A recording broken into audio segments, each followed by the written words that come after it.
తెల్లవారుజాము 4 గంటలకు లేచి అభిషేకం చేయడానికి వెళ్ళేవారు. అన్ని ఏర్పాట్లు జరిగి ఉండేవి. అభిషేకం చేసి చిన్న గ్లాస్తో తీర్థం తెచ్చి అమ్మ పంచం దగ్గర పెట్టి వెళ్ళిపోయేవారు. Every minute precious. ఆయన నడుస్తూ 10 అడుగులు 5 అయ్యేటప్పటికి విజయనరసింహ హోమ్కి వెళ్ళేవారు. అప్పటికి 100 మంది నుంచి ఉండేవారు తెల్లవారకట్ట ఊళ్ళ నుంచి వచ్చి. రాత్రి 10 వరకు ఆయన పేషెంట్స్ని చూసి ఇంటికి వచ్చి అమ్మ మంచం మీద కూర్చుని అమ్మ చెయ్యి ఇలా పట్టుకుని, ఏమ్మా ఇవాళ నీ కోడలు బొబ్బట్లో నేను తినవా? ఏం తింటాను రా, షుగర్ భయం. నీకెందుకమ్మా నేను ఉండగా, తిను ఓ బొబ్బట్టు పట్టరావే అని 2 ముక్కలు అమ్మకి పెట్టి, అమ్మ నేను వేస్తాను కదా ట్యాబ్లెట్ అని ఓ ట్యాబ్లెట్ వేసేసి అమ్మతో 4 మాటలు మాట్లాడి పక్క పక్క పక్క పక్క నవ్వి పడుకుంటే, నేను ఒకసారి వాళ్ళ ఇంటికి వెడితే వాళ్ళ అమ్మగారు అన్నారు నాతో, నాయన శరీరంలో ఓపికండి బతికాను అనుకుంటున్నావా? నా కొడుకు రాత్రి ప్రతిరోజు వచ్చి కూర్చుని అమ్మ అమ్మ అంటూ మాట్లాడిన మాటలకు బతుకుతున్నానయ్యా అన్నారు ఆవిడ. అది ఆదర బుద్ధి. అమ్మ నిన్ను ఏదో ఎత్తుకుపోతుంది నీ దగ్గర అనుకోవడం నీ కర్మ, అది నీ బుద్ధి ఎందొచ్చిన జాడ్యం. తండ్రి నీ డబ్బేదో పట్టుకుపోతాడు అనుకోవడం నీ జాడ్యం, అది నీకొచ్చిన తప్పు, నువ్వు దిద్దుకోవాలి. నీకు జ్వరం వస్తే నువ్వు మందేసుకున్నట్టు ఈ శాస్త్ర విషయంలో నీకు అవగాహన దోషం వస్తే నువ్వు నేర్చుకోవాలి. కానీ అది తిన్నగా పిల్లల తప్పని నేను చెప్పను. సవకబారు అన్నీ మనం పిల్లలకి చూపిస్తున్నాం. ఏవి చూపించకూడదో అవన్నీ చూపించి అది బాగుండాలని మీరు కోరుకునే అధికారం మీకు ఎక్కడుంది? మీరు ఏది చూపించకూడదో అది చూపించకుండా ఉండడం సమాజం యొక్క ప్రధానమైన కర్తవ్యం. అప్పుడు పిల్లలు బాగుండాలని కోరండి. అయినా ఇంకా పిల్లలు బాగుంటున్నారంటే వాళ్ళది గొప్పతనం. కాబట్టి తల్లి తండ్రి అంత గొప్పవాళ్ళు. ప్రెసిడెంట్ ఆఫ్ ఇండియా చేశాడు మహానుభావుడు, ప్రపంచం చేత కీర్తింపబడ్డాడు అబ్దుల్ కలాం గారు. వింగ్స్ ఆఫ్ ఫైర్ రాసుకుని ప్రిఫేస్లో రాసుకున్నాడు, అమ్మ ఒకనాడు నేను రామేశ్వరంలో ఆకలితో ఉండి చదువుకుంటూ నీ దగ్గరికి వచ్చి చపాతీ పెట్టమంటే 2వ ప్రపంచ యుద్ధంలో గోధుమలు దొరకని రోజుల్లో నువ్వు నాకు వేడివేడిగా పొయ్యి మీద వేసి నా కడుపు నిండడానికి నువ్వు తినడం మానేసి నువ్వు పెట్టినటువంటి గోధుమ రొట్టెల వలన కలిగిన రక్తం చేత పొందినటువంటి ప్రేరణతో ఈ దేశ రక్షణ కొరకు ఉపగ్రహములను నిర్మించి భారత రాష్ట్రపతి అనిపించుకున్న ఈ అబ్దుల్ కలాం ఏదో ఒకనాడు ఈ శరీరాన్ని విడిచిపెట్టి నువ్వు ఉన్న చోటికి వచ్చి నీ పాదములకు నమస్కరిస్తాడమ్మా, నీ పాదములకు ఈ పుస్తకం అంకితం అని రాసుకున్నారు. అది పరిణతి, అది పూజ్య భావన. అంటే అది ఎక్కడుందో అది చెప్పుకోవాలి. పనికి మాలిన లక్షణం మనకెందుకు? కాబట్టి ఆ విషయంలో నీ బుద్ధి యందు వైక్లభ్యం కలిగితే శాస్త్రం తెలుసుకున్న పెద్దలను అడుగు తప్ప. దోషం తల్లి నిన్నేదో చేసేస్తుంది, తండ్రి నిన్నేదో చేసేస్తాడు, నువ్వు 5 రూపాయలు సంపాదించగానే తల్లిదండ్రుల పట్ల పెడభావన కలుగుతుంది అనుకుంటే అది ఆ వ్యక్తి యందు దోషం ఏర్పడిందని గుర్తు. ఆ దోషము పరిష్కరింపబడాలి. ఆ బుద్ధి అసలు మంచిదే కాదు. తల్లిదండ్రులను మించినటువంటి వ్యక్తులు లేరు. అందుకే శంకర భగవత్పాదులు ఆ మాట అన్నారు, పూజ్యోస్తు గురువు. తండ్రి ఎవరో తెలుసా? తనంత తాను గురువు. గురువు అన్న మాటకు అర్థం ఏంటో తెలుసా? బరువు అని. తండ్రికి 80 ఏళ్ళు వచ్చాయి, కొడుకు సీనియర్ అయ్యేసి అప్పటికి. ఇప్పుడు తండ్రి గొప్ప కొడుకు గొప్ప? తండ్రి శరీరముతో ఉన్నంత కాలము తండ్రి ముందు కొడుకు చిన్నవాడే. గురువు బరువు, ఎదురుకుండా ఉన్నది లఘువు చిన్నది. అప్పుడు కూడా శుభలేఖ తండ్రి గారి పేరు మీదే ఇవ్వాలి నీకు జ్ఞానం ఉంటే. ఐఏఎస్ కదా అని ఆయన పేరు మీద ఇవ్వకూడదు, కొడుకు పేరు మీద. తండ్రిని అంతలా చూడాలి. మహానుభావుడు డిస్ట్రిక్ట్ జడ్జ్ చేశారు కృష్ణయ్య గారు. తండ్రిని ఎలా చూశారండి? నిజంగా ఎంత సంతోషపడిపోయేవాళ్ళం మనం ఆయన్ని చూసి. అటువంటి తండ్రులు, అటువంటి కొడుకులు నాకు తెలుసు. కాబట్టి తండ్రి ఆయన పూజనీయుడైన గురువు. ఆయన నీకన్నా ఎప్పుడూ 4 ఆకులు తెలిసున్నవాడే. అందుకే శ్రీరామాయణంలో వాల్మీకి మహర్షి ఒక తీర్పు చెప్పారు. కొడుక్కి భార్యగా ఎవరుండాలో నిర్ణయం చేయగలిగిన అధికారి ఎవడు? తల్లి కూడా కాదు. ఎందుకో తెలుసా? తల్లిది అతి ప్రేమ. అతి ప్రేమ ఎక్కడుంటుందో శంక అక్కడ ఎక్కువైపోతుంది. అమ్మ రాశీభూతమైన ప్రేమ అన్నాను కదా. మీరు చూడండి, 8ంటికి ప్రైవేట్ నుంచి రావలసిన పిల్లాడు 8:30కు కూడా రాలేదనుకోండి, అమ్మ అంటుంది, ఏమండి వీడు ఆ సైకిల్ చక్రం బాగు చేయించుకోరా అంటే, బాగు చేయించుకోలేదు, ఏం అవ్వలేదు కదా అంటుంది. ఏం అవ్వలేదు కదా అంటే, వాడు దేన్నో గుద్ది పడిపోలేదు కదా, కాలు ఇరిగిపోలేదు కదా, చెయ్యి ఇరిగిపోలేదు కదా, నోటితో అందం. ప్రేమ ఎక్కడ ఎక్కువో శంక అక్కడ ఎక్కువ. అందుకే అమ్మ కోడల్ని నిర్ణయం చేయడంలో శంక ఎక్కువైపోతుంది. ఈ అమ్మాయి సుఖపెడుతుందా, మా ఇద్దరినీ కలిసి ఉండనిస్తుందా, అయ్యి బాబోయ్ ఏం చిచ్చెట్టేది కదా, ఎప్పుడు శంక బెంగ ఎక్కువ కాదు. దక్షతతో ఆత్మావై పుత్రనామాసి, తన యొక్క తేజస్సే తన కొడుకు. ఆమె నా కొడుకుని సుఖపెట్టగలదు, కోడలిగా నా వంశోన్నతిని చెయ్యగలదు, మమ్మల్ని సంతోషపెట్టగలదు. ఆ కొడుకు మనోభావాన్ని అర్థం చేసుకుని కోడల్ని తేగలిగిన వాడు తండ్రి ఒక్కడే. అందుకే శ్రీరామాయణంలో చాలామంది అనుకుంటారు ఏదో శివధనుర్భంగం అయింది, రామచంద్రమూర్తి సీతమ్మని స్వీకరించాడు అనుకుంటారు. తప్పు. అయోధ్యకాండలో అనసూయమ్మతో చెప్పింది సీతమ్మ తల్లి, మా ఆయన నన్ను అలా పెళ్లి చేసుకోలేదమ్మా, శివధనుర్భంగం చేస్తే మా తండ్రి గారు జనక చక్రవర్తి గబగబా పూర్ణ కలశం పట్టుకుని వచ్చారు, పట్టుకొని వస్తే ఆయన ఏం స్వీకరించలేదు నన్ను. ఆయన అన్నాడు, అయోధ్యాయా పితుశ్చందః అవిజ్ఞాయ పితుశ్చందః అయోధ్యాధిపతే ప్రభో, నాకు ఎవరిల్లాలుగా ఉండాలో నిర్ణయించవలసిన వాడు నా తండ్రి, నన్ను చదివించినవాడు, వశిష్ఠుడి దగ్గర బుద్ధి నేర్పినవాడు, విశ్వామిత్రుడితో పంపినవాడు, నిరంతరం నా కొరకు పూజ చేసేవాడు, నా గురుకు ప్రార్థన చేసేవాడు అయిన నా తండ్రికి నా పక్కన ఎవరు భార్యగా ఉంటే సుఖపడతానో తెలియదా? ఆయన నిర్ణయిస్తే నాకు భార్య. శివధనస్సెందుకు భంగం చేశానంటావేమో, క్షత్రియుణ్ణి ఎక్కుపెట్టే. మా నాన్నగారిని పిలిచి మాట్లాడు, మా నాన్నగారు చేసుకోమంటే చేసుకుంటా, లేకపోతే నేను ఈమెను స్వీకరించానన్నాడు. ఆవిడ చెప్పింది అనసూయమ్మతో, అయోధ్యాయా పితుశ్చందః, మా తండ్రి ఉన్నాడు, ఆయన ఒప్పుకోవాలి, ఒప్పుకుంటే చేసుకుంటా, లేకపోతే చేసుకోనన్నాడమ్మా మా ఆయన.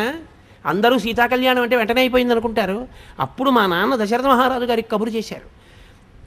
దశరథ మహారాజు గారు పిల్లని చూసి చాలా బాగుంది అనలేదు, పిల్లని చూసి చాలా బాగుందని మామగారు అనకూడదు. ఆయన ఎవరు? పిల్ల అంత చందాలి ఆయనకి ఎందుకు? పిల్ల యోగ్యత అంతే ఆయనకి కావలసింది. పిల్ల అందంగా ఉందనవలసిన వాడెవరు? కొడుకు. నువ్వు కోడల్ని కూతురులా చూడవలసిన వాడివి, పిల్ల బాగుందో బాగోలేదో నీకెందుకు? పిల్ల సంస్కారం మంచిదిరా, కుటుంబం మంచిదిరా, పిల్ల మనస్సు మంచిదిరా, అది నువ్వు పెద్దవాడిగా లెక్క కట్టవలసింది. ఇక పిల్లల్ని నువ్వు ఇష్టపడతావా, చేసుకో. ఒరే ఇన్ని ఉన్నాయి కానీ ప్రధానమైన ప్రతిబంధకం ఒకటి ఉంది, దానివల్ల నువ్వు ఆమెతో కలిసి సంసారం చేస్తే సుఖపడవు, అందుకని వద్దులే. మనోకోణంలో తీర్పు చెప్తాడు తప్ప శరీరగతమైన అందం మామగారికి ఎందుకు? దోషభూయిష్టం. అసలు మామగారు పెళ్లి చూపులకు వెళ్ళి ఆ పిల్ల బాగుంది, ఆ పిల్ల అంగుళం పొడుగ్గా ఉంది, ఆ పిల్ల తెల్లగా ఉంది, నీకెందుకు అవన్నీ? నీ కోడలా ఎవరనుకుంటున్నావు? మహాపాతకం మూట కట్టుకోకల్లా నీకెందుకు ఆమె అందచందాలు? నీ కొడుకుని అడుగు, ఎవరా నీకు నచ్చిందా?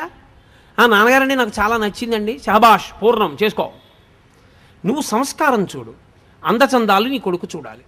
నువ్వు చూడకూడదు, నువ్వు చేసిన కొడుకు దగ్గరికి వెళ్ళి అమ్మాయి చాలా బాగుందిరా అంటావా? గడ్డి తినడానికా నీ వయసు? దేనికది? అందుకోసం కాదు మామగారు, ఎవడు ఎలా ఉండాలో నేర్పింది శాస్త్రం. కాబట్టి అమ్మా మా ఆయన ఒప్పుకోలేదు. అప్పుడు రాముడు దశరథుడిని పిలిస్తే దశరథుడు ఏం చేశాడు? సీతమ్మని చూస్తానని సీతమ్మని చూసి బాగుందనలేదు. నేను చెప్తే నా గురించి గొప్ప అనుకుంటారు, ఇదిగో మా కులగురువుని తీసుకొచ్చా వశిష్ఠుడిని, వినండి మా వంశం గురించి అన్నాడు. వశిష్ఠుడు చెప్పాడు, ఉన్నవి లేనివి దోషాలు గుణాలు అన్నీ చెప్పాడు. అన్నీ మంచివే చెప్పలేదు. వీళ్ళ వంశంలో ఒక ఆయనకి కోపం ఎక్కువ, గురువునే శపించబోయాడు. అప్పుడు ఆ నీళ్లు ఆయన పాదాల మీద పడితే ఆయన కాళ్లే కాలిపోయి కల్మషపాదుడు అయ్యాడని చెప్పి అది కూడా చెప్పాడు. ఏం దాపరికం పెట్టుకోవాలా? జనకుడు తన వంశం తను చెప్పలా, పిలిచాడు పురోహితుడిని, నువ్వు చెప్పవయా మా వంశం అన్నాడు. ఇప్పుడు ఆయన చెప్పాడు. ఇప్పుడు విశ్వామిత్రుడు వశిష్ఠుడు శతానందుడు నిర్ణయం చేశారు, ఈ రెండు వంశాలు ఒకరితో ఒకరు వియ్యవందొచ్చని. పెద్దలు నిర్ణయించినారు గాన శుభలేఖమే చేసి నువ్వు ప్రేమించడం కాదు, పెద్దలు నిర్ణయించాలి. అందుకని ఇప్పుడు దశరథుడు ఒప్పుకున్నాడు, మా ఆయన నన్ను స్వీకరించాడమ్మా అంది సీతమ్మ. రామాయణం జాతికి నడవడిక నేర్పినటువంటి కావ్యం. కాబట్టి తండ్రి ఆయన దృష్టికోణము ఎప్పుడూ ఒక్కటే, నువ్వు సంతోషం, నువ్వు సంతోషం, నువ్వు సుఖంగా ఉండడం, నువ్వు సంతోషం, అదొక్కటే ఆయనకు కావాలి. నువ్వు దుఃఖపడ్డం ఆయన ఒప్పుకోడు. అటువంటప్పుడు నీ దగ్గర డబ్బు తీసేసుకుంటాడు, నేను ఏదో చేసేస్తాడు. ఆయన జీతం గురించి, నీ జీతం గురించి ఆయనకి తెలిస్తే నువ్వేదో బెంగపెట్టేసుకోవాలని నువ్వు ఎందుకు అనుకుంటావు? అనుకోవద్దు. తండ్రి అయిన ఉత్తర క్షణంలో ఆ పురుషుని యందు ఆ లక్షణం ఏర్పడిపోతుంది. కొడుకుని సుఖపెట్టాలి వచ్చేస్తుందంటే ఆ లక్షణం.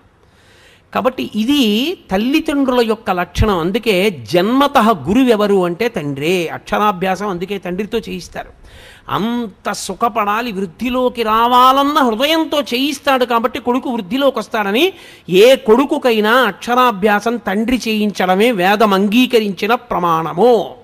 మీరు బాగా చదువుకున్నవారు కదండి, మీరు అక్షరాభ్యాసం చేయించండి అని అడగకూడదు. అసలు నన్ను ఎందరో వచ్చి అడుగుతుంటారయ్యా మీరు అక్షరాభ్యాసం చేయించండి ఒక్కసారి, మా మనవండి మా అబ్బాయిని. నేను చెయ్యనని చెప్తాను, నేను చెయ్యను. అలా చేయకూడదు. నువ్వెందుకు చెయ్యవు? నువ్వు తండ్రివి, నువ్వు గురువు, నువ్వు చెయ్యి అని చెప్తుంటాను.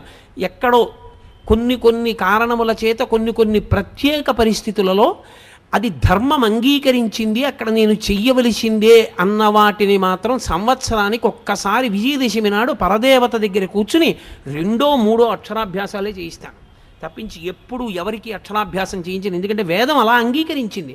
తండ్రి చేయిస్తే వాడు వృద్ధిలోకి వస్తాడు. నీకు మంత్రం ఎవరు ఉపదేశం చేశారు ఉపనయనంలో? తండ్రే. ఎందుకు చేయించారు? ఇంకోళ్ళకి తెలియదా గాయత్రి మంత్రం? తండ్రి ఎందుకు చెయ్యాలి? గురుత్వం తండ్రిది. ఆయన పూజనీయుడు. ఆయన కన్న పూజనీయుడు లోకమునందు వేరొకడు లేడు. పూజ అన్న మాటకు అర్థం ఏంటో తెలుసా? ఎవరిని నువ్వు గౌరవిస్తే నీకు గౌరవం వస్తుందో దానికి పూజ అని పేరు. నేను భగవంతుడి పట్ల కృతజ్ఞుడనై పూజ చేస్తే లోకం నన్ను పూజిస్తుంది. అయా ఈయన కృతజ్ఞత ఉన్నవాడండి అని. తండ్రికి నువ్వు నమస్కారం చేస్తే లోకమంతా నీకు నమస్కారం చేస్తుంది. కృతజ్ఞత కలిగియుండుట, పూజనీయత పొందియుండుట, పూజించుట. తనంత తాను సహజ సిద్ధముగా పూజనీయుడు ఈ లోకమునందెవరు? తండ్రియే. ఆయన ఏం చదువుకున్నాడు, ఎంత చదువుకున్నాడు, ఎంత డబ్బు ఉంది, ఏం చేశాడు అనవసరం. నీకు తండ్రి పూజనీయుడు, అంతే శాస్త్రం. ఇప్పుడు మిగిలిన వాళ్ళు తండ్రి లేకపోతే అన్నగారిది. కానీ అన్నగారి ఎంత దోషం ఉన్నవాళ్ళు ఉంటారు లోకంలో. త్యాగరాజస్వామి వారి పెద్దన్నగారు లేడు, జపేశుడు ఉన్నాడు. నేను మొన్న తిరువాయూరు వెళితే ఇప్పుడు జపేశుని యొక్క వంశంలో వాళ్ళే అక్కడ అర్చకత్వం వహిస్తున్నారు. మేము 7వ తరం వాళ్ళమండి. అయ్యో గురువుగారు మీరు వచ్చారా, రండి మా ఒకసారి త్యాగరాజస్వామి వారు తిరిగిన ఇల్లు అవి చూపిస్తామని పాపం తీసుకెళ్ళి చూపించారు. వేరు మాట అనుకోండి. కానీ అన్నగారు జపేశుడు తమ్ముడైన త్యాగరాజస్వామి వారిని ఎంతో బాధ పెట్టాడు. కానీ శాస్త్రం ఏమంటుందో తెలుసా? ఆయన తప్పు చేశాడు, ఆయన యందు దోషం. నువ్వు తమ్ముడు, అన్నగారి పట్ల నువ్వు తప్పు పట్టవద్దు. ఆయన దోషభూయిష్ఠుడై ఉన్నాడు, ఈశ్వరుడు ఆయన మీద తగిన చర్య తీసుకుంటాడు. నువ్వు నీ వైపు నుంచి నీ ధర్మాన్ని నువ్వు పాటించాలి. అన్నకు ఒక నమస్కారం చేసి వెళ్ళిపోవడమే. ఎదురుపడి తిరగబడవద్దు. అన్న చెడ్డవాడైతే ఒకనాడు మారతాడు. కానీ అసలు యథార్థమునకు మానవీయ సంబంధముల యందు అన్నదమ్ములకు ఉండవలసిన లక్షణమేమి అంటే వాల్మీకి మహర్షి రామాయణంలో ఒక మాట చెప్పిస్తారు రాముడితో. ధర్మమర్థంచ కామంచ పృథివీంచాపి లక్ష్మణ ఇచ్చాపి భవతామర్థే ఏతత్ ప్రతిశృణోమితే అంటాడు. ధర్మము, అర్థము, కామము ఈ 3 నా తోబుట్టువులు అనుభవించిన నాడు తప్ప నేను అనుభవించనన్నాడు రాముడు. అది అందుకే చిట్ట చివర పట్టాభిషేకానికి విమానం దిగినప్పుడు క్షవరం చేయించుకోవయ్యా అంటే తమ్ముళ్ళ వంక చూశాడు. అడగకపోయినా అరణ్యవాసం చేయమని నా వెంట వచ్చి లక్ష్మణస్వామి జుత్తు చూడండి. రాజ్యం తల్లి తెచ్చి ఇచ్చినా అక్కర్లేదని నందిగ్రామంలో కూర్చుని మహానుభావుడు పాదుకలు సింహాసనం మీద పెట్టి పరిపాలించిన భరతుడి జుత్తు చూడండి. వాళ్ళు జుత్తు తీసుకోకుండా నేను జుత్తు ముందు తీసుకుని సహేగంగా తయారవనా? ముందు తమ్ముళ్ళకి తీయండి, తర్వాత నేను తీసుకుంటానన్నాడు. అది అన్నగారంటే. ఉండరా దోషభూయిష్టమైన అన్నదమ్ములు ఉంటారు, కానీ లోకంలో ఆదర్శవంతమైన అన్నదమ్ముల్ని తీసుకోవాలి. అందుకే శ్రీరామాయణ కావ్యం ఒక్కటే లోకమునకు ఎన్నో నేర్పుతుంది. మీరు చూడండి, వాలి సుగ్రీవుడు భార్యను కూడా వాలెత్తుకుపోతాడు. అదో అన్నదమ్ములు. వాలి చచ్చిపోయాడు, సుగ్రీవుడు మిగిలాడు. రావణ విభీషణ కుంభకర్ణులు. విభీషణుడు ధర్మాత్ముడు, ఎంత చెప్పాడో అన్నయ్య వద్దన్నయ్య, అన్నయ్య వద్దన్నయ్య. తమ్ముడు చెప్పాడు, వినలేదు, బయటికి గెంటేశాడు. రావణుడు చచ్చిపోయాడు, కుంభకర్ణుడు చచ్చిపోయాడు, విభీషణుడు మిగిలాడు. ఈ విభీషణుడు ఈ సుగ్రీవుడు రామపట్టాభిషేకానికి వచ్చారు. విమానంలోంచి రామచంద్రమూర్తి కిందకి దిగుతున్నారు. భరతుడు పరుగున వెళ్ళి నేల మీద పడి నమస్కారం చేసి చెప్పుల జత తీసుకొచ్చి, అన్నయ్య 14 ఏళ్ళు అడవుల్లో తిరిగావన్నయ్య నా వల్ల, మా అమ్మ కోరబట్టి, అన్నయ్య తొందరగా చెప్పులు వేసేసుకో అన్నయ్య అని కాళ్ళ కింద చెప్పులు పెట్టాడు. మొదట ఏడిచిన వాళ్ళు ఎవరో తెలుసా? సుగ్రీవుడు, విభీషణుడు. అరే అంత తపస్సు చేసినవాడు రామ, అన్నయ్య 3 లోకములను శాసించినవాడు చచ్చిపోయాడు రా, అనవసరంగా అన్నీ చెప్పేశాను, ఇలా మేము కలిసి ఉండలేకపోయాను రా, ఆ అన్నయ్య చచ్చిపోయాడు. ఎంత గొప్పవాడు రా కుంభకర్ణుడు, పాపం నిద్రపోతూ లేచి అన్నం తిని పడుకునేవాడు రా, బ్రహ్మగారి శాపానికి చచ్చిపోయాడే. కళ్ళొత్తుకున్నాడు. సుగ్రీవుడు, అరే ఇంద్రాంశలో పుట్టాడు మా అన్న, ఏడి చచ్చిపోయాడు అని తమ్ముడు కళ్ళొత్తుకున్నాడు. నువ్వు కలిసి ఉన్న అన్నదమ్ముల్ని చూసి నువ్వు ఏడిచే రోజు తెచ్చుకోకు. నువ్వు కూడా కలిసి ఉండడం జీవితంలో నేర్చుకో. కానీ ఒక్కటి మాత్రం నేను యథార్థం చెప్తున్నాను, ఇది చెప్పినంత తేలిక మాత్రం కాదు. ఎందుకో తెలుసా? అన్నగారు మహాధర్మాత్ముడైతే అన్నగారి మొహం చూడడానికి ఇష్టపడని తమ్ముళ్ళు నాకు తెలుసు. ఆయన మహాధర్మాత్ముడు. ఆయన తమ్ముడు సొమ్మెత్తుకుపోయేవాడు, తమ్ముడు పాడైపోవాలని కోరుకునేవాడు కాదు. ఎప్పుడూ తమ్ముడు వృద్ధిలోకి రావాలని కోరుకునేవాడే. అయినా అన్నగారి ముఖం చూడని తమ్ముళ్ళు నాకు తెలుసు. తమ్ముడు చాలా యోగ్యుడే, కానీ తమ్ముడి ముఖం చూడని అన్నలు నాకు తెలుసు. అటువంటి వాళ్ళు మాత్రం నా ఎరుకలో ఉన్నారు. దీనికి పరిష్కారం ఎవరి చేతిలో ఉందని అడిగారు. తల్లిదండ్రులు చూస్తారు. వాళ్ళ తృప్తి కొరకు నువ్వు చెయ్యాలి. అందుకే ఎంత కొట్టుకు చచ్చిపోయినా ఒక్కసారి మాత్రం కలుసుకోమని చెప్పింది శాస్త్రం. అప్పుడు కూడా కలుసుకోకపోతే ఇక ఆ అన్నదమ్ములు మేము ఫలానా వారి కొడుకులవండి అని చెప్పుకోవడానికి అనర్హులు. తండ్రి కానీ తల్లి కానీ చనిపోయిన రోజు వస్తే అన్నదమ్ములు ఆ రోజున కలిసి ఆ ముందు పుట్టినవాడి చెయ్యి కింద పెట్టి వెనక పుట్టిన వాళ్ళు పైన చేతులు పెట్టాలి. అక్షయతృప్తి ద్వారా పునరావృత్తిరహిత శివసాయుజ్య సిద్ధ్యర్థం అని చెప్తూ నీళ్లు పోస్తాడు. ఆకరణ పుట్టినవాడు పోసిన నీళ్లు అక్షతలతో కలిపి పెద్దవాడి చేతి మించి కింద పడాలి. తండ్రి అప్పుడు వచ్చి చూస్తాట, అరే ఇద్దరిని కన్నాను, పెద్దవాడు తద్దినం పెడుతున్నాడు, నీళ్లు ఒడిచిపెడుతున్నాడు, వాడు రాడు, వీడు పిలవడు, వీడు బుద్ధి చెప్పలేదు, వీడు గట్టిగా చెప్పలేదు, వీడిది తప్పే అని ఏడుస్తూ పుచ్చుకుంటాట నీళ్లు. మరి 3 తరాలు ఉండద్దు దక్షిణ దిక్కున పితృస్థానంలో. కాబట్టి అన్నదమ్ములన్న వాళ్ళు తమని కన్నవాళ్ల యొక్క కనీస గౌరవాన్ని దృష్టిలో పెట్టుకున్నప్పుడు 50 ఏళ్ళు వచ్చేసాయి అన్నకి, ఎన్నాళ్ళు ఉంటాడు? మహా ఉంటే మీ ఇంట్లో ఉన్న ఆయుర్దాయాన్ని దృష్టిలో పెట్టుకున్నప్పుడు ఇంకో 15 ఏళ్ళు ఉంటాడు. ఇంకొక 15 సంవత్సరాలు ఆయన బతికితే ఆయన తెలివేసి ఉండేది 7.5 సంవత్సరాలు. ఒక రాత్రి నిద్రపోతాడు కాబట్టి 7.5 సంవత్సరాల్లో ఆయన ఏడాదికి నీ దగ్గరికి వచ్చి మాట్లాడితే ఏడాదికి 2 రోజులు కలుసుకుంటారు. కాబట్టి 7.5 సంవత్సరాల్లో 1/2 సంవత్సరం వదిలేసినా ఇక 14 రోజులు. 14 రోజులు అన్నాదమ్ముడు పక్క పక్కన కూర్చున్నా 14 రోజులు మాట్లాడుకోరుగా. ఆయన కాలకృత్యాలు ఆయనవి, ఆయన భోజనం అయింది, ఆయన సంసారం అయింది, ఆయన పనులు ఆయనవి, ఈయన పనులు ఈయనవి. తీసేస్తే సగానికి 3.5 రోజులు. ఇక 50 ఏళ్ళు వచ్చిన అన్నగారు తన తమ్ముడితో కలిపి ఈ జన్మకి మేము తల్లిదండ్రుల బిడ్డలమని మాట్లాడుకునేటటువంటి అవకాశం ఏమైనా మిగిలితే 65 ఏళ్ళు బతుకుతాడు. వాళ్ళ ఇంట్లో ఉన్న ఆయుర్దాయాన్ని లెక్క కట్టినప్పుడు అనుకుంటే ఇక వాళ్ళిద్దరూ కలిసి మాట్లాడుకునేది 3 రోజులు. 3 రోజులు మాట్లాడుకునేదానికి దేనికి మీ ఇద్దరు దెబ్బలాడుకుని అన్న ముఖం చూడని తమ్ముడి దగ్గరికి వెళ్ళలేని అన్నగా మారారు. సిగ్గుపడద్దు. అది ఆ అనుబంధాన్ని అర్థం చేసుకున్నప్పుడు ఎందుకు కలిసి ఉండలేవు నువ్వు? ఎందుకు సంతోషంగా ఎక్కడ మీ ఇద్దరికీ అభిప్రాయ భేదం లేదో ఆ విషయాన్ని మీ ఇద్దరు మాట్లాడుకుని వెళ్ళిపోతే సరిపోయిందిగా. ఏది అభిప్రాయ భేదమో దానికి ఎందుకు చొక్కా పట్టుకుంటారు? ఏది ఇద్దరు కలిసి ఉండగలరు. నీకు దోసకాయ పప్పు ఇష్టం, అన్నయ్య వచ్చాడు దోసకాయ పప్పు ఇవే, అన్నయ్య నీకు దోసకాయ పప్పు ఇష్టం రా, ఇంకొంచెం వేసుకో అని తమ్ముడు గరిటితో ఇలా వేశాడు అనుకోండి.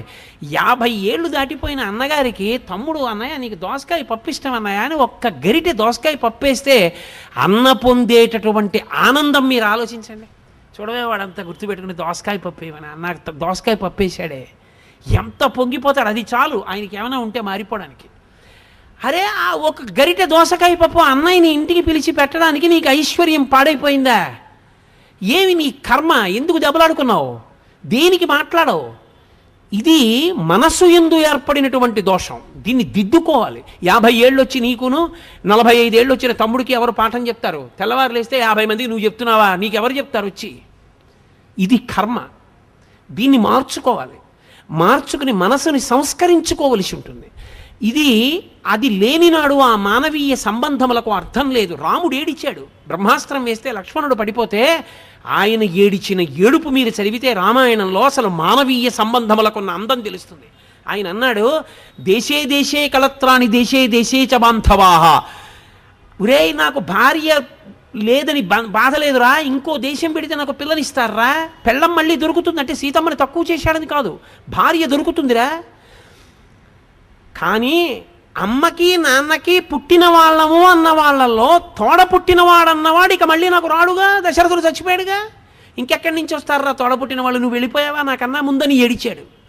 అది అన్నదమ్ములంటే. రామాయణాన్ని మీరు చదివితే అసలు ఒక అన్నగా, ఒక తమ్ముడిగా, ఒక కొడుకుగా, ఒక బావగా, ఒక అల్లుడిగా అసలు ఎలా నిలబడాలో, ఎలా మాట్లాడాలో, ఎలా ప్రవర్తించాలో అర్థమవుతుంది.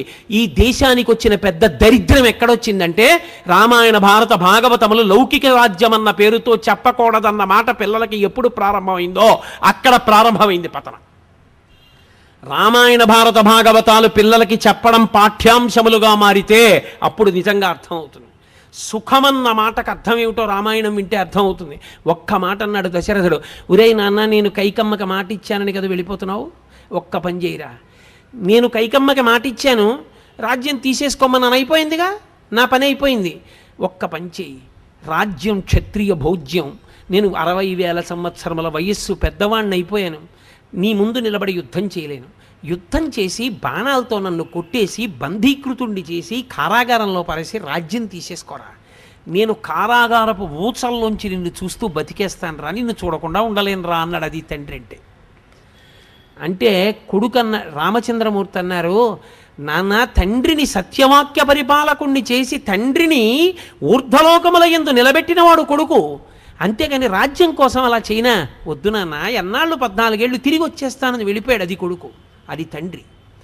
రామాయణం చెప్పకుండా చెప్తుంది రాముడంటే, తండ్రి అంటే ఏమిటో, కొడుకంటే ఏమిటో. తండ్రి ఎంత వెంపర్లాడతాడో రామాయణంలో ఒక మాట చెప్తాను మీకు. కౌసల్య వెళుతోంది, రాముడు అక్కడ కొండ మీద ఉన్నాడని తెలిసి, దర్భలు దక్షిణ దిక్కుకి కొసలుండేటట్టుగా పెట్టబడి దాని మీద గారపిండి ముద్దలు కనబడ్డాయి. కౌసల్య నేల మీద పడి గుండెలు బాదుకుని ఏడిచింది. నా కొడుకు రాముడు గారపిండి ముద్ద తింటున్నాడు, తినడానికి పళ్ళు కూడా లేవన్నమాట అంది. ఎలా తెలుసని అడిగారు. కొసలు దక్షిణ దిక్కుకున్నాయి అంటే తద్దినం పెట్టాడు. ఎవరికి పెడతాడు? తండ్రికి పెట్టాడు. చచ్చిపోయాడని తెలిసింది. తను ఏం తింటున్నాడో దాంతోనే తద్దినం పెట్టాలి. తండ్రి చనిపోయిన తరువాత కూడా కొడుకు ఏది తింటున్నాడో అంతకన్నా ఎక్కువ పెట్టమని అడగడం, అప్పు చేసి తద్దినం పెట్టమని కూడా అడగడం. అందుకే తండ్రికి తద్దినం పెట్టేటటువంటి మార్గం చెప్పింది. నువ్వు తద్దినం కూడా పెట్టలేకపోతే, నాన్నగారి తద్దినం కూడా పెట్టలేకపోతే, తద్దినం వచ్చిన తిథి నాడు మధ్యాహ్నం 12 గంటలకి లేచి నిలబడి గుమ్మం వంక 2 చేతులు ఇలా అంటే చాలు, తండ్రి సంతోషపడిపోయి ఆశీర్వచనం చేసి వెళ్ళిపోతాడు. నాన్నగారండి ఏమీ లేదు పెట్టడానికి అని ఇలా అంటే చాలు, ఆశీర్వచనం చేస్తాడని వేదం చెప్తోంది. అమావాస్య నాడు 12ంటికి అలా చెప్పమని చెప్పింది, పితృతిథి కాబట్టి. తండ్రి పెట్టమని అడిగేవాడు కాడు.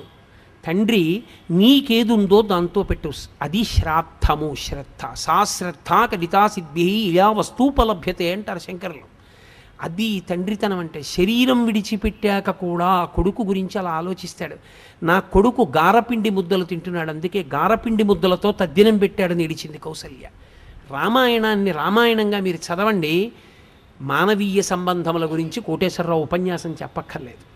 రామాయణం చదువుకోకపోవడం, కోట్ల రూపాయల ఆస్తి ఉన్నా, ఇంట్లో ఎన్ని పనికిమాలిన వస్తువులున్నా శ్రీరామాయణం 7 కాండలు కనపడకపోవడమే జాతి దరిద్రానికి కారణం. శ్రీరామాయణం చదువుకోవడం అలవాటైతే నువ్వు ఎలా బ్రతకాలో అలా బ్రతకగలవు. నీకెవ్వరూ ఏమీ చెప్పక్కర్లేదు. ఒరే నాన్న నువ్వు ఇలా ఉండరా అని చెప్పక్కర్లా. మంచి కొడుకు, మంచి అల్లుడు, మంచి తమ్ముడు, మంచి అన్న, మంచి పౌరుడు అన్నీ నువ్వే. అది తల్లిదండ్రులంటే. కాబట్టి తల్లిదండ్రులను నింద చేయవద్దు. పరమ పూజనీయుడు తండ్రి. ఇంకింతకన్నా ఏం చెప్పాలి తండ్రి గురించి? ఎక్కడ శాస్త్రాలు తక్కువ చేసి చెప్పాయి. నువ్వు చదువుకోపోతే నీ తప్పు. శాస్త్రం మీదకి ఎందుకు నెడతావు? తల్లితో సమానమైన స్థానము తండ్రికి కల్పించలేదు అని నువ్వు తీర్పోటా మళ్ళీని. ఎక్కడా అలా చెప్పలేదు. అలా చెబితే నేను అంగీకరించను. ఎందుచేత ఏ పురాణము, ఏ కావ్యము, ఏ స్మృతి, ఏ ఉపనిషత్తు అలా చెప్పలేదు. తండ్రి తండ్రే, తల్లి తల్లి. అలా ఇద్దరు ఉండకపోతే ఆ బండి నడవదు. అంతే. అలా నడవాలి అంటే వాళ్ళిద్దరి యందు అటువంటి లక్షణములతో వాళ్ళు సమైక్యం అయితేనే నిలబడుతుంది కుటుంబం. కాబట్టి అది తల్లిదండ్రులు. అది అర్థం చేసుకున్న నాడు నువ్వు వృద్ధిలోకి వస్తావు. ఇక వైదిక సంబంధము అని ఒకటి ఉంటుంది. సరే, నేను దాని గురించి ఇంకా ఎక్కువగా మాట్లాడితే ఎంతకని నేను మాట్లాడగలను. దేహ సంబంధం, పుట్టుకతో వచ్చే సంబంధాలు అవన్నీ, అన్న తమ్ముడు అక్క చెల్లి ఇవన్నీ తీసేస్తానండి అంటే మీరు తీసేయలేరు. పినతల్లి పెదతండ్రి అంతే, ఆ పుట్టుకతో వచ్చేసింది. వైదిక సంబంధము వేదము వలన ముడిపడుతుంది. ఆ సంబంధం వేదమును ప్రమాణము చేసుకుని ముడిపడుతుంది. అందుకే అగ్నిసాక్షిగా అంటారు. పెళ్ళి అగ్నిసాక్షిగా ఎందుకో తెలుసా? కన్యాదాత గారు కాదు పిల్లనిచ్చేది, అగ్ని ఇస్తాడు. అగ్ని ఇస్తే నువ్వు పుచ్చుకున్నావు కాబట్టి వృద్ధి. అందుకే అర్ధరాత్రి 1 గంటకి సుముహూర్తం పూర్తయినా ప్రధాన హోమం చేయించేస్తారు. వివాహమునందు బాగా జ్ఞాపకం పెట్టుకోండి నేను చెప్పే మాట.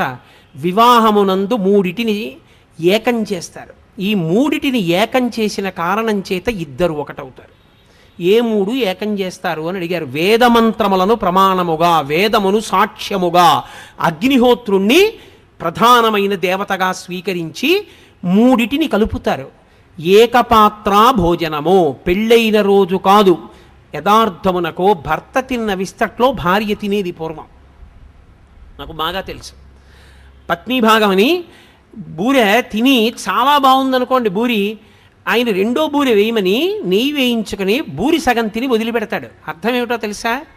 చాలా బాగుంది బూరి, నీకోసం వదిలేను. ఆ ప్రేమతో కలగలుపుకుని తింటుంది భార్య ఆ విస్తట్లో. అందరి పత్ని భాగం వదిలేడండి ఆయన అని వెటకారం ఆడతారు ఇప్పటికీ. ఓ బూరి మొక్క వదిలేశాను అనుకోండి నేను విస్తట్లో, దాని అర్థం ఏమిటంటే, ఏమో బూరి చాలా బాగుందో నువ్వు తిను అని 10 మందిలో అనలేక నేను వదిలేస్తే ఆ విస్తట్లోనే అన్నం పెట్టుకున్నప్పుడు ఆ బూరి గుర్తు అన్నమాట. 2 బూర్లు తినడానికి అన్నం తక్కువ తిను, బూర్లు బాగున్నాయి ఇవాళ అని. అందుకని ఏకపాత్రా భోజనము, పెళ్ళైన రోజు 2 పాత్రలలో భోజనం చేయరు, ఒక్క పాత్రలోనే వడ్డించి ఇద్దరిని భోజనం చేయమంటారు. ఒక విస్తరి. ఏక వస్త్రధారణము, ఇద్దరు కలిపి ఒక బట్టే కట్టుకోవాలి. అది ఎలా? అసహ్యంగా ఉండదు సభాముఖంగా. అందులో యథార్థములకు 3 రోజులు చేయాలి పెళ్ళి. 3 రోజులు పెళ్లి చేసినప్పుడు మంగళస్నానం చేయిస్తారు పీటల మీద తీసుకొచ్చేటప్పుడు. ఏ మంగళస్నానం చేశారో ఆ మంగళస్నానం చేసిన బట్టలతోటే 3 రోజులు ఉండాలి, ఇక మధ్యలో స్నానం చేయకూడదు. మంగళస్నానం అని ఎందుకు పిలుస్తారంటే, మంగళస్నానం వేదమంత్రం లేకుండా చేయించిన పార్వతీ పరమేశ్వరులు ఆవహిస్తారు పెళ్లి కొడుకుని పెళ్లి కూతురు. అందుకని వాళ్ళు నిత్యశుద్ధులు. ఎవరైనా జ్ఞాతి చచ్చిపోయినా ఇక వాళ్ళకి అశౌచం రాదు, 3 రోజులు నిలబడుతుంది అది. కాబట్టి 3 రోజులు ఇక స్నానం చేయరు. ఏకవస్త్రం ఎలా కట్టుకుంటారు? ఇద్దరు కలిపి ఓ బట్ట ఎలా కుదురుతుంది? అందుకని ఆమె బట్ట ఈమె బట్ట కొంగులు ముడి వేసేస్తారు. బ్రహ్మముడి పడిందిరా అంటారు. బ్రహ్మముడి పడిందిరా అంటే ఒక బట్ట కట్టుకున్నారు, ఒక పాత్ర యందు భోజనం చేశారు, అన్యోన్యంగా బతికిన దంపతులకి తాంబూలం ఇచ్చి ఏకశయ్యాగతులు అవుతారు. ఈ 3 ఏకమవడం బయట మీ ఇద్దరూ ఏకమై ఉండడం కాదు, మీ మనసులు కూడా అలా ఏకమవ్వాలని చెప్పడానికి అఘోర చక్షుహు అన్న మంత్రం చెప్తూ సుముహూర్తానికి ఒకరి కందులలో ఒకరు చూసుకుని జీలకర్ర బెల్లం పెట్టుకుంటారు. జీలకర్ర బెల్లం ఎందుకు పెట్టుకోవడం అంటే, జీలకర్ర మంగళద్రవ్యం, బెల్లం నిలవ దోషం లేని పదార్థం. రెండిటినీ కలిపి నూరితే అందులోంచి ధనాత్మక విద్యుత్ వస్తుంది. అది బ్రహ్మస్థానమునందు పెట్టుకుంటే ఇద్దరి మధ్య అన్యోన్యత అంకురిస్తుంది. నేను ఇలా అన్నానని అనుకోకండి, షష్ఠి పూర్తి అయిపోయింది ఆయనకి, ఆవిడ లోకం దృష్టిలో అమ్మమ్మ అయిందేమో, ఈయనకి మాత్రం కొత్త పెళ్లి కూతురులాగే ఉంటుంది. అలా ఉండాలనే వేదమంత్రం చెప్పింది. అందుకే తాళి కట్టేటప్పుడు కాడి పెట్టి నీళ్లు పోస్తారు. హరదత్తాచార్యుల వారు వ్యాఖ్యానం చేశారు, చర్మవ్యాధులు వచ్చి ఒంటి మీద మచ్చలు వస్తే భర్తకి భార్య యందు అనురక్తి పోతుంది. అలా వివర్ణము కాకుండా ఎన్నేళ్ళొచ్చినా ఆయన అనురక్తి ఆమె యందు మాత్రమే నిలబడేటట్టుగా దేవతల యొక్క అనుగ్రహాన్ని కురిపిస్తారు ఆ సమయంలో మంత్రముల చేత. అందుకని కాడితో నీళ్లు పోయించి మంగళసూత్రం కట్టిస్తారు. ఇది వేదము చేత పడిన ముడి, వేదము ప్రమాణముగా పడిన ముడి. చిత్రం ఏమిటో తెలుసా? ఈ ముడిని బట్టే నిన్ను కన్న తల్లిదండ్రుల అభ్యున్నతి కూడా ఆధారపడుతుంది. చిత్రం ఏమిటంటే, లోకంలో అన్నిటినీ దాటి పరమ పవిత్రమైపోయిన అనుబంధం ఇది భార్యాభర్తల అనుబంధమే. అందుకే విశ్వనాథ సత్యనారాయణ గారు 1000 పడగలు రాస్తూ అబ్బా ఓ మరచెంబును అడ్డుపెట్టి దాంపత్యాన్ని వర్ణించాడు మహానుభావుడు.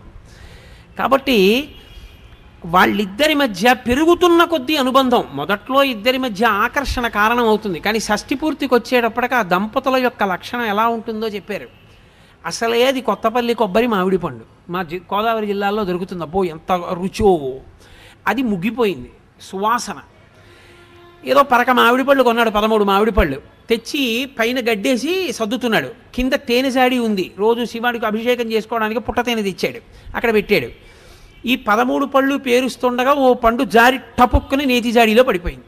ఆయన చూసుకోలేదు, ఇలా చూసి పళ్ళన్నీ తీసి పైన పేర్చాడు. 12 ఇచ్చాడు. చూసావా ధూర్తుడు, నేను లెక్క పెట్టలేదు, 13వ పండు పోయింది, వాడు ఇవ్వలేదు అనుకున్నాడు. సరే 12 పళ్ళు తినేశాడు. ఇక సోమవారం అభిషేకం చేస్తాడు. 2 సోమవారాలు ఊళ్ళో లేడు. 3వ సోమవారం వచ్చి అభిషేకం చేద్దామని నేతి జాడీలో పాత్ర ముంచాడు. ఇప్పుడు అందులోంచి మామిడి పండు పైకి వచ్చింది. అసలే కొత్తపల్లి కొబ్బరి, దాని మీద ముగ్గిపోయింది. 2 వారాలు తేనెలో ఉండిపోయింది. ఇప్పుడు దాని రుచికి కొత్తపల్లి కొబ్బరి ముగ్గని పండుకి సామ్యం ఉంటుందా? షష్ఠి పూర్తి నాటి అనుబంధం అది. అప్పటికి ఆయన అంటాడు, ఇంత పిచ్చిది ఏమిటో పర్వాలేదులేండి, కొడుకు జాగ్రత్తగా చూస్తాడు అంటాడు. ఆవిడంటుంది, మహానుభావుడు మళ్ళీ జన్మంటూ ఉంటే ఆయనకే ఇల్లాలు అవ్వాలంట. అప్పటికి ఆ అనుబంధంలో ఉన్న పవిత్రత అది.